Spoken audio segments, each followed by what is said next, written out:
Hi friends, fitness വിത്ത് മാത്യു ചാനലിലേക്ക് എല്ലാവർക്കും സ്വാഗതം.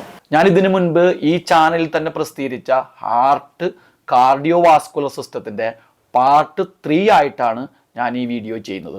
പാർട്ട് 1ലും പാർട്ട് 2വിലും ഞാൻ കാർഡിയോ വാസ്കുലർ സിസ്റ്റത്തിൻ്റെ പ്രധാനപ്പെട്ട മെമ്പറായ ഹാർട്ടിൻ്റെ സ്ട്രക്ചർ, ഫങ്ഷൻ ഇതൊക്കെയാണ് എക്സ്പ്ലെയിൻ ചെയ്തത്. ഈ പാർട്ട് 3ൽ ഞാൻ കാർഡിയോവാസ്കുലർ സിസ്റ്റത്തിൻ്റെ വളരെ പ്രധാനപ്പെട്ട ഭാഗമായ ബ്ലഡ് വെസൽസിനെ കുറിച്ചാണ് എക്സ്പ്ലെയിൻ ചെയ്യാൻ പോകുന്നത്. ഈ ബ്ലഡ് വെസൽസ് എന്ന് പറയുമ്പോൾ അത് ആർട്ടറി, വെയിൻ, കാപ്പിലറി ഒക്കെയാണ്. അപ്പോൾ ആദ്യമായിട്ട് നമുക്ക് ആർട്ടറിയുടെ കാര്യം നോക്കാം. ഈ ആർട്ടറി എന്ന് പറഞ്ഞാൽ നമ്മളൊക്കെ ഒരുപാട് കേട്ടിട്ടുണ്ട്, ശുദ്ധരക്തം വഹിക്കുന്ന രക്തക്കുഴൽ, ധമനികൾ. ഈ ആർട്ടറിയുടെ ഡ്യൂട്ടി എന്ന് പറഞ്ഞാൽ ഹാർട്ടിൽ നിന്നും ഓക്സിജൻ അടങ്ങിയ ബ്ലഡ് ശരീരത്തിൻ്റെ എല്ലാ ഭാഗങ്ങളിലേക്കും അല്ലെങ്കിൽ എല്ലാ സെല്ലുകളിലേക്കും എത്തിക്കുക എന്നുള്ളതാണ്. നമ്മുടെ ശരീരത്തിൽ കോടിക്കണക്കിന് ബില്യൺസ് സെല്ലുകളുണ്ട്. നമ്മുടെ തലയുടെ ഏറ്റവും മുകൾ ഭാഗം തുടങ്ങി നമ്മുടെ കാൽപാദം വരെയുള്ള കോടിക്കണക്കിന് സെല്ലുകളിലേക്ക് ഓക്സിജൻ അടങ്ങിയ ബ്ലഡ് എത്തിക്കുക എന്നുള്ളതാണ് നമ്മുടെ ആർട്ടറി ഡ്യൂട്ടി. നമ്മുടെ ലെഫ്റ്റ് വെൻട്രിക്കിള് ഈ ഓക്സിജൻ അടങ്ങിയ ബ്ലഡിനെ പമ്പ് ചെയ്യുന്നത് അയോർട്ട എന്ന് പറയുന്ന ഒരു മെയിൻ ആർട്ടറിയിലേക്കാണ്. ഈ അയോർട്ടയിൽ നിന്നും ഈ മെയിൻ ആർട്ടറി സബുകളായി, ബ്രാഞ്ചുകളായി തിരിഞ്ഞ് ശരീരത്തിൻ്റെ എല്ലാ ഭാഗങ്ങളിലേക്കും പോകുന്നു. ഇതിങ്ങനെ ബ്രാഞ്ചുകളായിട്ട് തിരിഞ്ഞ് ചെറുതായി സെല്ലുകളിലേക്ക് എത്തുമ്പോഴേക്കും വളരെ ചെറുതായി ഉണ്ടാവും. ഈ ആർട്ടറിയുടെ ഏറ്റവും അറ്റത്തുള്ള ഈ വളരെ ചെറിയ രൂപത്തിലുള്ള ഈ ആർട്ടറിനെ സയൻസ് വിളിക്കുന്നത് ആർട്ടീരിയോൾ എന്നാണ്. അതായത് ആർട്ടറി അതിൻ്റെ ഏറ്റവും അവസാനത്ത് എത്തുമ്പോഴേക്കും ആർട്ടീരിയോൾ എന്ന് പറയുന്ന വളരെ ചെറിയ ബ്ലഡ് വെസൽസ് ആയി മാറിയിട്ടുണ്ടാവും. ഈ ആർട്ടറിയിലൂടെ ബ്ലഡ് പാഞ്ഞു പോകുന്നത് ശക്തിയായ പ്രഷറിലാണ്. അതായത് ലെഫ്റ്റ് വെൻട്രിക്കിൾ ശക്തിയായിട്ട് ബ്ലഡ് ആർട്ടറിയിലേക്ക് പമ്പ് ചെയ്യുന്നു. അതുകൊണ്ട് തന്നെ ഈ ആർട്ടറിക്ക് എവിടെയെങ്കിലും മുറിവുണ്ടായാൽ ശക്തിയായി ബ്ലഡ് പുറത്തേക്ക് ചീറ്റി പോകും. അത് കൃത്യമായി തടയപ്പെട്ടില്ലെങ്കിൽ ഒരുപാട് ബ്ലഡ് ലോസ് ഉണ്ടാവുകയും നമ്മൾക്ക് മരണം സംഭവിക്കുകയും ചെയ്യും. അതുകൊണ്ട് തന്നെ ആർട്ടറിനെ ശരീരത്തിൻ്റെ ഏറ്റവും ഉള്ളിലായിട്ട് പ്രൊട്ടക്റ്റ് ചെയ്ത് വെച്ചേക്കെന്ന് പറയാം. ചില ഭാഗങ്ങളിൽ ഈ കൈത്തണ്ട അങ്ങനെയുള്ള ചില ഭാഗങ്ങളിൽ ഈ ആർട്ടറി ശരീരത്തിൻ്റെ കുറച്ച് പുറം ഭാഗത്തേക്ക് വന്നതുകൊണ്ട് നമ്മൾ കൈ വെച്ച് കഴിഞ്ഞാൽ ഈ ബ്ലഡ് ഫ്ലോ ചെയ്യുന്നത് അറിയാൻ പറ്റും. അതിനൊക്കെയാണ് നമ്മൾ പൾസ് നോക്കാൻ പറയും. അല്ലാത്ത ശരീരത്തിൻ്റെ ഭാഗങ്ങളിലൊക്കെ ഈ ആർട്ടറി ശരീരത്തിൻ്റെ വളരെ ഉള്ളിലാണ് സൂക്ഷിച്ചു വെക്കപ്പെട്ടിരിക്കുന്നത്. ഇനി വെയിനിൻ്റെ കാര്യം നോക്കാം. വെയിൻ എന്ന് പറയുമ്പോൾ നമ്മൾ ഒരുപാട് കേട്ടണം, സിര, നമ്മുടെ അശുദ്ധരക്തം വഹിക്കുന്ന രക്തക്കുഴലിലെ സിരകൾ. ഈ വെയിനിന്റെ ഡ്യൂട്ടി എന്ന് പറഞ്ഞാൽ ഈ ഓക്സിജൻ അടങ്ങിയ ബ്ലഡ് ഉപയോഗിച്ച് സെല്ലുകൾ ഊർജമുണ്ടാക്കി അതിനുശേഷമുള്ള ബൈ പ്രൊഡക്റ്റ് അല്ലെങ്കിൽ വേസ്റ്റ് പ്രൊഡക്റ്റായ കാർബൺ ഡൈ ഓക്സൈഡിനെ തിരിച്ച് ഹാർട്ടിലേക്ക് എത്തിക്കുക എന്നുള്ളതാണ് ഈ വെയിനുകളുടെ ഡ്യൂട്ടി. വെയിനുകളുടെ ആരംഭം സെല്ലുകളിൽ നിന്ന് ആണെന്ന് വേണമെങ്കിൽ പറയാം. ഏറ്റവും ചെറിയ വെയിനുകളായിരിക്കും ഈ സെല്ലുകളായിട്ട് ബന്ധപ്പെട്ട് കിടക്കുക. അങ്ങനെ ഈ ചെറിയ വെയിനുകളെ പറയുന്നത് വെന്യൂൾസ് എന്നാണ്. അങ്ങനെ കുറെ വെന്യൂൾസ് കൂടി ഒരുമിക്കുന്നു, കുറച്ചുകൂടി വലിയ വെയിനുകളാകുന്നു. വലിയ വെയിനായി ബ്ലഡ് ഹാർട്ടിലേക്ക് എത്തിച്ചേരുന്നു. ഈ വെയിനുകളിലൂടെ ബ്ലഡ് തിരിച്ച് ഹാർട്ടിലേക്ക് ഒഴുകുന്നത് വളരെ പ്രഷർ കുറവിലാണ്. അതെങ്ങനെയാണ് സംഭവിക്കുന്നത് നമുക്ക് നോക്കാം. ഞാൻ ഇതിനു മുൻപ് പറഞ്ഞിരുന്നു, ലെഫ്റ്റ് വെൻട്രിക്കിള് വളരെ ശക്തിയിൽ പ്രഷറിലാണ് മെയിൻ ആർട്ടറിയായ അയോർട്ടയിലേക്ക് ബ്ലഡ് പമ്പ് ചെയ്യുന്നത്.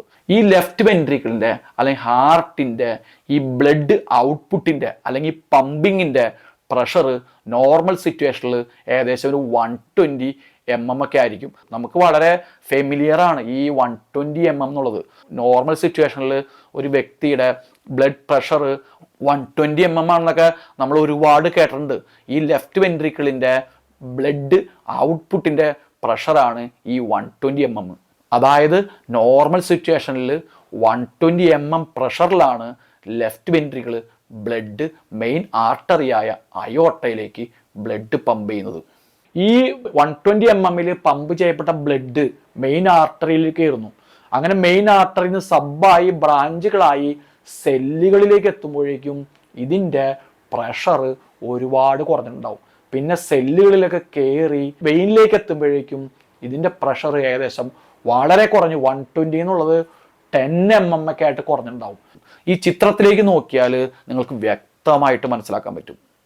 പിന്നെ വളരെ ശക്തി കുറവിലും പ്രഷർ കുറവിലുമാണ് വെയിനുകളിലൂടെ ബ്ലഡ് ഹാർട്ടിലേക്ക് തിരിച്ചൊഴുകുന്നത്.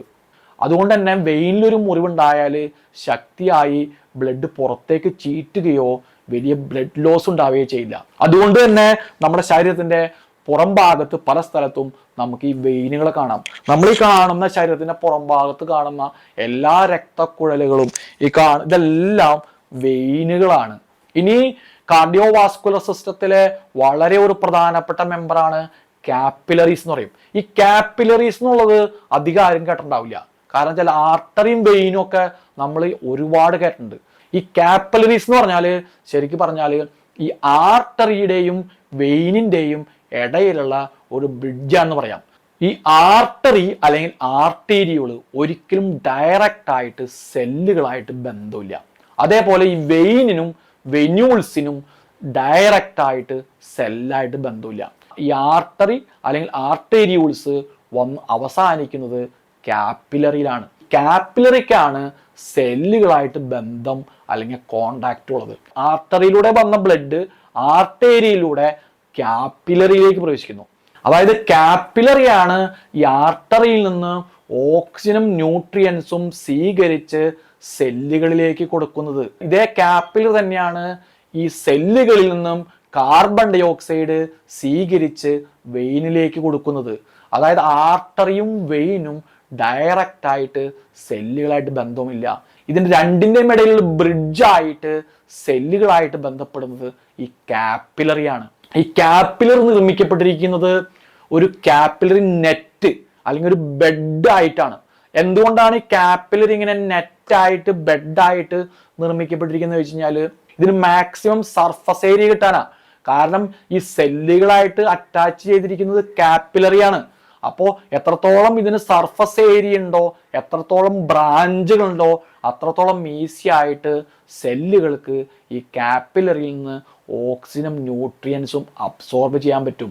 അതേപോലെ തന്നെ അത്ര ഈസി ആയിട്ട് ഈ കാപ്പിലറികൾക്ക് സെല്ലുകളിൽ നിന്നും കാർബൺ ഡൈ ഓക്സൈഡ് തിരിച്ച് അബ്സോർബ് ചെയ്യാനും പറ്റും.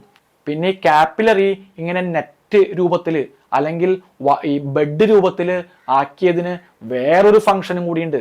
അതായത് ഞാൻ നേരത്തെ പറഞ്ഞിരുന്നു, ആർട്ടറിയിൽ നിന്നും ഹൈ പ്രഷറിൽ വരുന്ന ബ്ലഡ് വെയിനിലേക്ക് എത്തുമ്പോഴേക്കും അതിന്റെ പ്രഷർ ഒരുപാട് കുറഞ്ഞിട്ടുണ്ടാകും. ഈ ബ്ലഡ് പ്രഷർ കുറയ്ക്കുന്നതിൽ വലിയ റോള് ഈ കാപ്പിലറിക്ക് ഉണ്ട്. അതായത് 120 mm പ്രഷറിൽ വന്ന ബ്ലഡ് ഏകദേശം സെല്ലുകളിലേക്ക് എത്തുമ്പോഴേക്കും 35 mm ആയി മാറിയിട്ടുണ്ടാവും.